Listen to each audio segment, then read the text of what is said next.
যে ফেসিবাদ বিরোধী আন্দোলনে ওলামায়ে কেরাম বেশি জুলুম নির্যাতনের শিকার হয়েছেন, আবার ফেসিবাদ বিরোধী আন্দোলনে সবচাইতে বেশি জুলুম নির্যাতনের সবচাইতে বড় ভূমিকাও পালন করেছেন ওলামায়ে কেরাম। এটা জাতি স্বীকার করতে বাধ্য।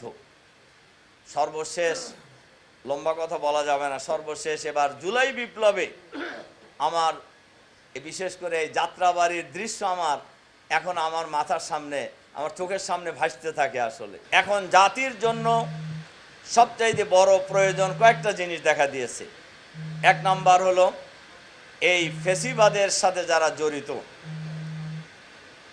শেখ হাসিনা সহ, এদের বিচার দৃশ্যমান করতে হবে। দুই, ফেসিবাদের দোসর যারা সরকারের ভিতরে বাইরে আছে তাদের চিহ্নিত করে বিচারের মুখোমুখি করতে হবে। একটি ফ্রি ফেয়ার ক্রেডিবল ইলেকশনের জন্য প্রয়োজনীয় সংস্কার খুবই জরুরি। যেন তেন প্রকারের নির্বাচন করে কোনো দল বা কোনো গোষ্ঠীকে ক্ষমতায় আনার কোনো ষড়যন্ত্র এই দেশের ওলামায়ে কেরাম কোনো অবস্থাতেই মেনে নেবে না। কাজেই প্রয়োজনীয় সংস্কারও করতে হবে।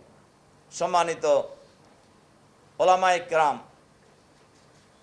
আপনারা লক্ষ্য করে দেখেছেন কয়েকদিন, 2-3 দিন আগে তো মনে হচ্ছিল যে নতুন একটা অন্য কিছু হয়ে যেতেছে দেশে। তা আমার ধারণা আল্লাহ তাআলা সেখান থেকে এ যাত্রায় এই দেশকে আল্লাহ তাআলা হেফাজত করেছেন। এবং আমি মনে করি, আমি যেহেতু সব কিছুই আমার চোখের সামনে আছে, আমি দেখছি এবারের ঘটনায়ও ওলামায়ে কেরামের ঐক্যবদ্ধ ঐতিহাসিক ভূমিকা। অনেকেই বলেছেন যে ওলামায়ে কেরাম ঐক্য হইলেই একটা কিছু হয়ে যাবে, মানে এবার ক্ষমতায় আসবে কি আসবে না সন্দেহ পোষণ করেছেন। আমি সন্দেহ পোষণ করি না। আমরা গ্রামে গঞ্জে ঘুরতেছি তো, আমি কিন্তু ব্যক্তিগতভাবে সন্দেহ পোষণ করি না। তার কারণ এই দেশের মানুষ একটি চাঁদাবাজ মুক্ত সমাজ চায়।